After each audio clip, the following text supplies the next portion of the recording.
When you've been burned out of your homes, raped, shot at and beaten, and now just want something to eat, this is the last thing you need. The Bangladesh army was in charge of this handout today, and it all got a bit testy. At least now, though, there's aid, and on the whole there is order. Kutupalong refugee camp, now a shanty city of more than 1 million, over half new arrivals. Having lost everything, they're dependent on the world's generosity, and they patiently queue up for hours in the blistering sun. Kamal's been a refugee here for years. Recently, he set up a lost and found bureau, not for property, for people. I announce the names of the children who are lost, their father's name, mother's name, and village name. Sometimes they find their lost children inside a day. Sometimes it takes a week, sometimes 2. Since the fresh influx, Kamal's Lost and Found service has reunited 733 children with their families. I lost my little brother, and I felt that pain. So now, when I see parents being reunited with their children, it just makes me feel so happy. 2 months after the mass exodus started, Rohingya are still arriving faster than those trying to help them can cope with. But the UN has a more visible presence now. Medical care is more widespread, and there are thousands of new orange toilets, although there's still only one for every 100 people. There's an acute shortage of safe water, but they're sinking new tube wells daily, and hand pumps mean people don't have to wash themselves and their dishes in puddles and filthy rivers. They've now turned into municipal swimming pools. How are you? Not all their childhoods have been totally stolen. New tented classrooms are being built for the 450,000 children who need education. The schools, though, still need nearly 6,000 teachers.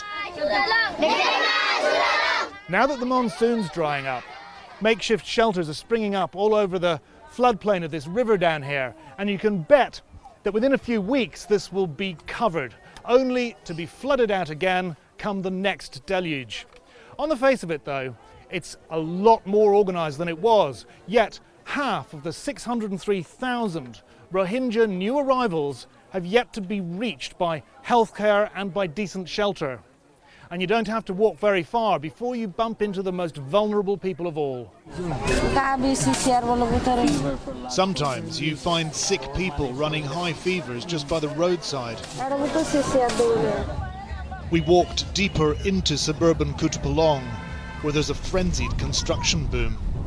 Here, though, 17,000 people suffer acute malnutrition, and an outbreak of cholera or measles could be a mass killer. There are many in a fragile physical and fragile mental state.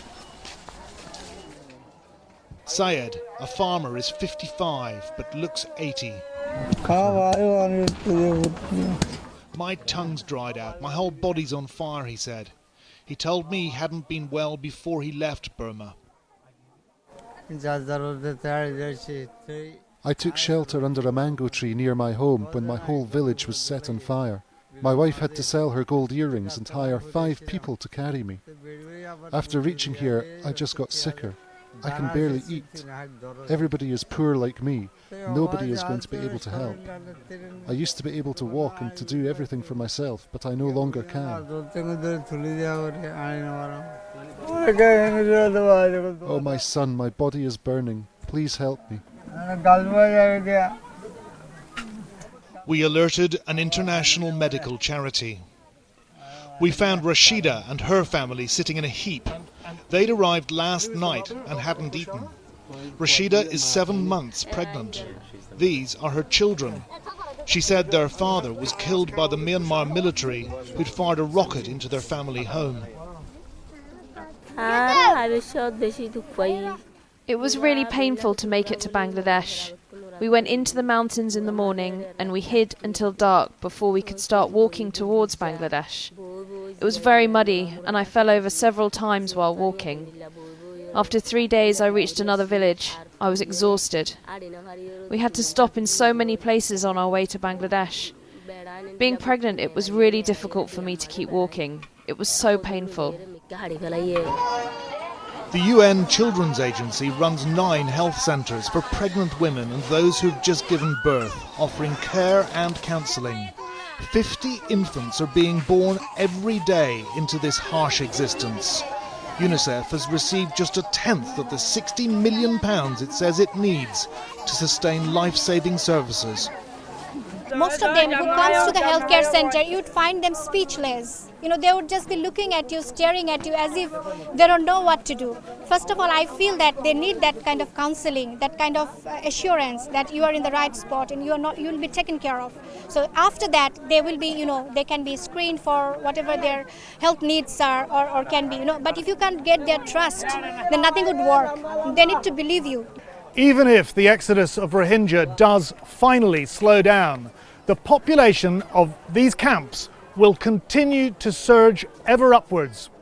Of the 600,000 new arrivals, at least 70,000 are believed to be pregnant women. That is 70,000 more mouths to feed by the middle of 2018. Jonathan Miller, Channel 4 News, Kutupalong, Bangladesh.